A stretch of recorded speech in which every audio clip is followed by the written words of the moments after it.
Now, I bet you guys are hearing a lot of things about the Trump tax cuts that they're working on in Congress, especially from Democrats who have nothing but bad things to say about the president. But what you won't hear them say, though, is that it's actually helping out the middle class big time. American patriots would know. I mean, just look at this survey from CBS News. Just 3 weeks into his second term, 53% of Americans approve of the job President Donald Trump is doing, a higher approval rating than he ever received during his first term. Seriously, guys, Trump is quickly becoming the people's president. Now, that is if he hasn't already become that, right? Now, just recently, our commander-in-chief, Donald Trump, actually asked congressional Republican leaders to end tax perks for sports team owners and hedge fund managers. Why? So that they can pay for his campaign trail pledges to eliminate taxes on tips, overtime, and Social Security benefits, as well as to lift the $10,000 state and local tax deduction cap. So let me tell you guys, my liberal friends are all in meltdown mode. That's how I know Trump's doing a great job. You know what I'm saying? I mean, like, I really just don't even understand it.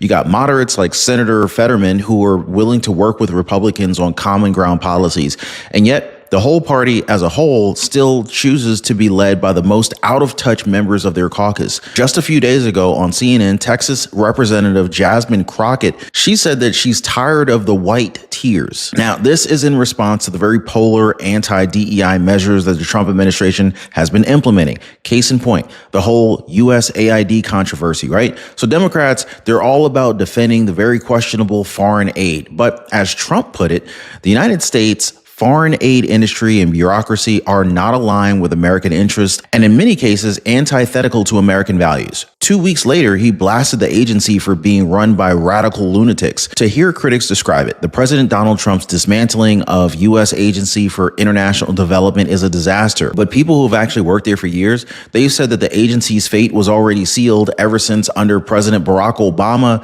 LGBT and climate ideologies were added. Well, President Joe Biden topped it off with transgenderism, requiring that every foreign aid program promote this divisive radical stew, even when it came to food aid to starving refugees. Well, President Trump, he's putting a stop to all this nonsense. And the best part, we got front row seats to the show. So let's go ahead and jump into it, shall we? And real quick, thank you guys so much for hitting the like button. Thank you for subscribing to the channel and for sharing this video. You guys are amazing. So yeah, guys, as CBS News explained on air, he's doing in the eyes of the public what he said he would do in the campaign trail. Here, check this out. Our CBS poll finds that a majority of Americans, 53%, approve of the job he's doing.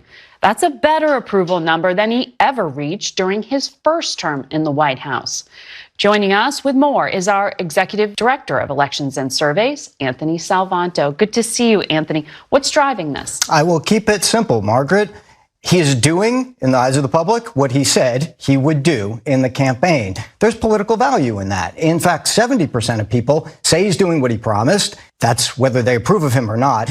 Now, there's another part of this that continues over from the campaign. There were words that he was described as being tough, being energetic, and he still is today in big majority numbers. So as people take a look in these first few weeks, there's been a lot of activity. They're getting that general sense of governance, and that's being reflected in these early numbers. You know what's really surprising to me is that his approval rating, that is President Trump's approval rating, it's only at 53%. Now, is it just me, guys? There's no way that his approval rating is only 53, right? I mean, even my Mexican-American friend told me recently her whole family, friends, husband, and herself fully approve and support of our president 10,000%. With tax priorities like Trump has, like who wouldn't, right? Just listen to White House Press Secretary Carolyn Leavitt bring out the receipts on Trump's key tax demands for Congress. Here, watch this.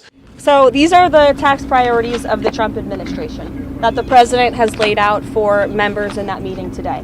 No tax on tips, which is obviously a very public campaign promise that the president made. No tax on seniors' Social Security. No tax on overtime pay. Renewing President Trump's 2017 middle-class tax cuts. Again, these are the president's priorities. Adjusting the SALT cap, eliminate all the special tax breaks for billionaire sports team owners, close the carried interest tax deduction loophole, tax cuts for Made in America products. This will be the largest tax cut in history for middle-class working Americans. The president is committed to working with Congress to get this done. So not only is President Trump prioritizing the middle class by eliminating tax on tips, overtime, and Social Security benefits, but he's also lifting the $10,000 state and local tax deduction cap. But you know what the best part is? It's that Trump is actually making sports team owners and hedge fund managers pay for his campaign trail pledges. As Carolyn Levitt explained earlier, this will be the largest tax cut in history for the middle class working Americans. Hey, by the way, guys, if you're one of the real ones who really enjoy what we do here on the channel, you've got to check out the Inner Circle. This is where our true supporters get exclusive access to content that I just can't share here, completely commercial free. It's also the best way to keep this channel going strong. So if you want to be a part of something special, join us over there. Links in the description or in the pinned comment down below. Then she enumerated the whole list of Trump requests for the Republican-led House and Senate to approve. She called them the administrations. So here, let me go ahead and go through this real quick for you guys. So first up, no tax on tips. So if you're a server, if you're a bartender, or anybody who happens to rely on tips, maybe a barber or hairstylist or whatever, heck, even if you drive Uber or Lyft, this means no more taxes on your tips and more of your money actually stays in your pocket. And the same goes for overtime pay. Work those extra overtime hours and you get to keep every dime. And for our seniors, no tax on Social Security means more financial security when you retire. Like, how do you get mad at that, right? Now, remember the 2017 tax cuts? Well, Trump wants to go ahead and renew those, so middle-class families won't end up seeing their taxes go up. Plus, he's talking about adjusting the SALT cap, which could very well help a lot of working-class folks in high-tax states keep more of their money in their pockets. But here's where it gets really interesting, guys. They're going after billionaire tax loopholes. No more special breaks for billionaire sports team owners, and he wants to close the carried interest loophole, which, let's admit it, right? It just mainly benefited Wall Street elites anyway. And let's talk made in America, right? He's pushing for tax cuts on US made products,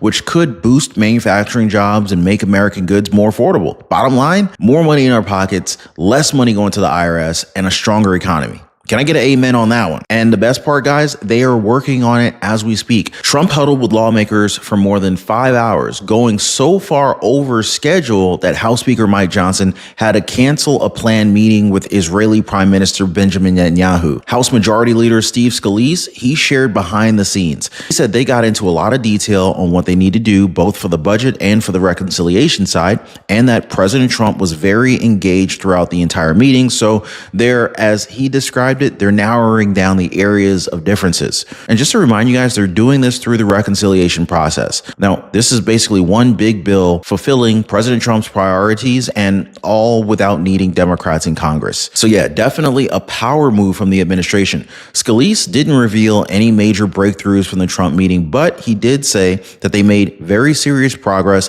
and are very close to bringing this to the Budget Committee. Speaker Mike Johnson also promised that they will be able to make some announcements very soon, and they're excited about that. So let me know if you're anything like me and you're excited to see some of these Trump tax cuts actually take effect and bring some more of this much needed relief for the American working class. Just drop a quick yes in the comments down below. Hit the like button right there while you're down there. Also, while you're at it, don't forget to subscribe to the channel. Really appreciate the support, you guys. But yeah, so the Trump administration is definitely making a lot of progress. Apart from the well-oiled political machinery that the president is running, it's also partly because of the other side, the Democratic Party. They just can't make heads or tails of what's next for them in terms of problems. Nationally syndicated radio host Dana Loesch, she put it this way: Democrats just can't uncrazy themselves. Here she is on Jesse Waters' Primetime. Watch. Dana Loesch is here. So how is the new Democratic Party going in February, Dana? I think their sanity is on life support. Jesse, the stuff that you're playing is it's scary because it's true. They can't uncrazy themselves. This is a whole ideological belief set that is built on an ecosystem of rewarding this stuff. They reward the craziest people amongst them. They reward the craziest sound bites, the most insane proposals. I mean, to have somebody like Jasmine Crockett say blatantly racist things and there to be no accountability for that while they're simultaneously accusing everyone else of the offenses that they're actually carrying out against everyone. I mean, there's just no self-awareness. And By the way, I have to say, I have no idea what Joe Biden's going to do. This is the first time he's having to work in the private sector, I think, my whole life. I don't know that he's ever worked in the private sector. Maybe they're doing a Weekend at Bernie's part 2 or 3, and he's going for that. That would be great casting. So I could see, CAA having to get involved in that.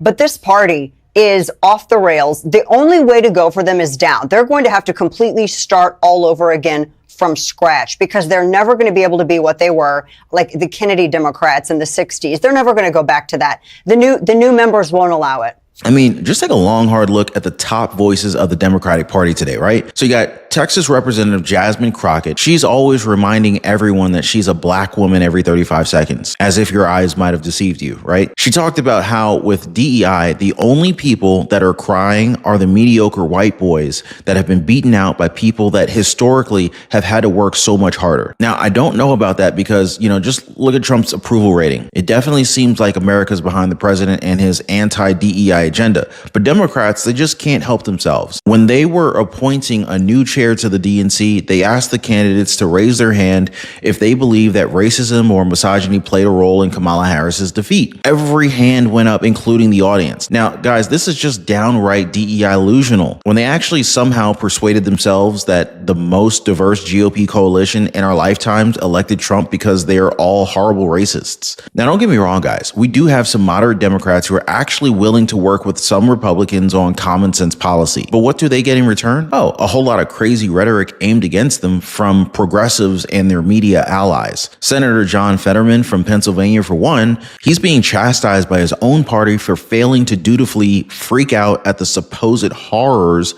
of the Trump administration.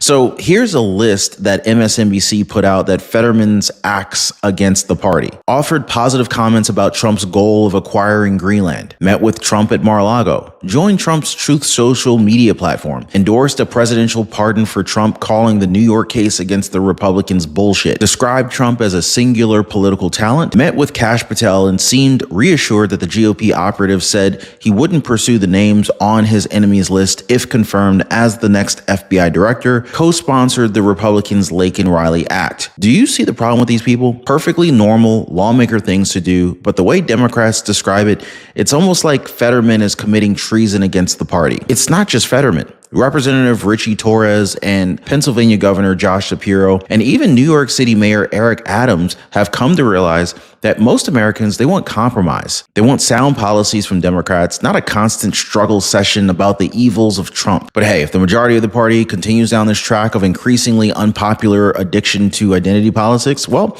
they're probably going to end up getting wiped out again in 2028. Now, about USAID. To hear liberal critics describe it, President Donald Trump dismantling of the U.S. Agency for International Development is a disaster. But in reality, it's what happens when you let out-of-control officials disperse tens of billions of dollars in taxpayer-funded foreign aid. Now, going back in history, USAID was formed in 1961 to counter Soviet efforts to spread communism in the developing world, transition former communist countries into U.S. allies, and to respond to global disasters such as earthquakes, epidemics, famine, and war refugees. It did so well. But sometime during the Clinton administration, USAID began to promote radical social agendas such as population control. Under President Barack Obama, they ended up adding LGBT and climate ideologies. President Joe Biden took it over the top with transgenderism during his administration. Needless to say, guys, the agency that started out so well was eventually manipulated to skew far left and purged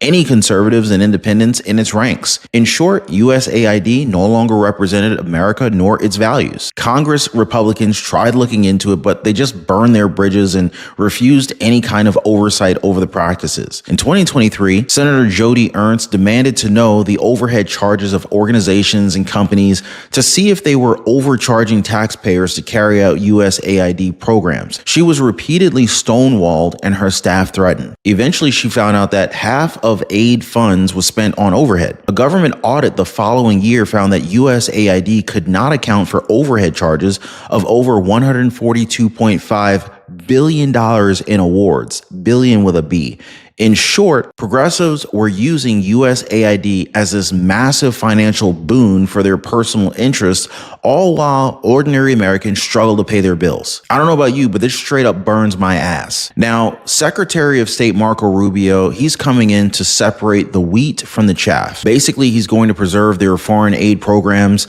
that reflect American values and align with U.S. interests, especially in this era of countering communist China. So this means no more corrupt United Nations agencies, partisan NGOs, and for-profit companies. The Trump administration is going to put in aid implementers that cost less, deliver better results, such as local faith-based groups and businesses, and refrain from ideological access. Now, that's what Democrats don't want you to hear, because otherwise their USAID piggy bank goes bye-bye. But let me know what you guys think about this. Let me know if I'm making sense to you guys. Drop a quick yes or no in the comments down below. I'd love to hear from you. By the way, appreciate y'all hitting the like button. Thank you for subscribing to the channel and for sharing this video. We'll see you next time.